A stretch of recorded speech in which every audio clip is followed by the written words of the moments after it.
Praise the Lord. Good morning. கர்த்தர் நல்லவர், அவர் கிருபை என்றும் உள்ளது.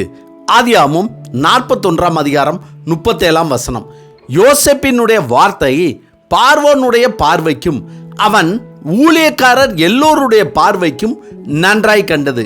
ஆதியாகமம் 41 அதிகாரம் 37 கர்த்தர் யோசேப்போடே கூட இருக்கிறார் என்பதை அறிந்து கொண்ட பார்வோன் யோசேப்பை நோக்கி, ஒரு சொப்பனம் கண்டேன், அதன் அர்த்தத்தை சொல்ல ஒருவரும் இல்லை.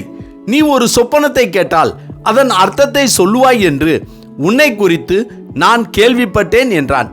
அப்பொழுது யோசேப்பு பார்வோனுக்கு பிரதியுத்தரமாக, நான் அல்ல, தேவனே பார்வோனுக்கு மங்களமான உத்தரவு அருளச் செய்வார் என்று சொல்லி பார்வோன் கண்ட சொப்பனத்தின் அர்த்தத்தையும் கர்த்தர் அவனுக்கு வெளிப்படுத்திய வார்த்தையையும் சொன்னார்.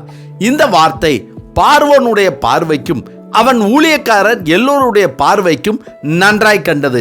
அப்பொழுது பார்வோன் தன் ஊழியக்காரரை நோக்கி, தேவ ஆவியை பெற்ற இந்த மனுஷனைப் போல வேறொருவன் உண்டோ என்றான்.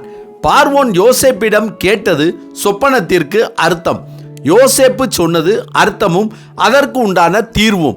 அந்த வார்த்தை நலமாய் கண்டதால் அவனை தேசத்துக்கு அதிகாரியாக வைத்தார். இந்த தேசத்தில் இப்பொழுது வாழ்கிற நாம் எப்படி இருக்கிறோம்? எந்த இடத்தில் இருக்கிறோம்? நம்முடைய வார்த்தை எப்படிப்பட்டதாக இருக்கிறது? நம்முடைய வாயிலிருந்து புறப்படுகிற வார்த்தையை கேட்கிற நம்முடைய வீட்டார், நண்பர்கள், உறவினர்கள், உடன் வேலை பார்ப்பவர்கள், நம்முடைய மேல் அதிகாரிகள் ஆகியோருக்கு எப்படிப்பட்டதாக இருக்கிறது?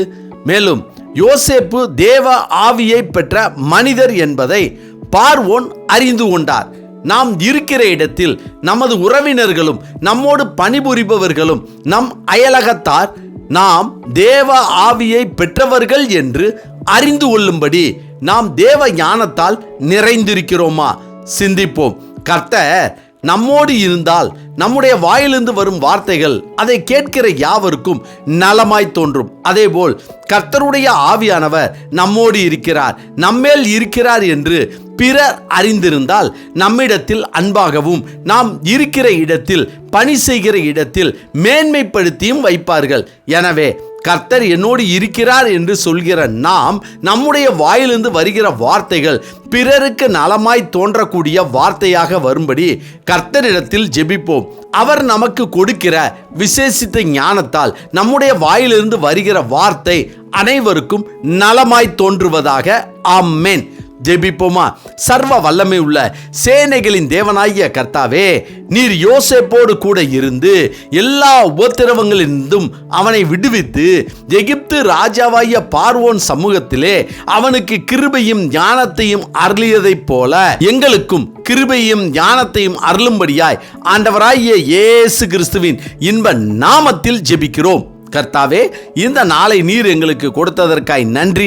இந்த நாளிலும் பிறந்த நாள் மற்றும் திருமண நாள் காண்கின்ற யாவருக்கும் கர்த்தருடைய ஆவியானவர் விசேஷித்த ஞானத்தையும் கிருபை வரங்களையும் கொடுக்கும்படியாய் அவர்களை வாழ்த்தி ஆசீர்வதித்து ஜெபிக்கிறோம் நல்ல பிதாவே. ஆமேன், ஆமேன். கர்த்தர் நல்லவர், அவர் கிருபை இன்று முழுவதும் நம்மோடு கூட இருப்பதாக. ஆமேன்.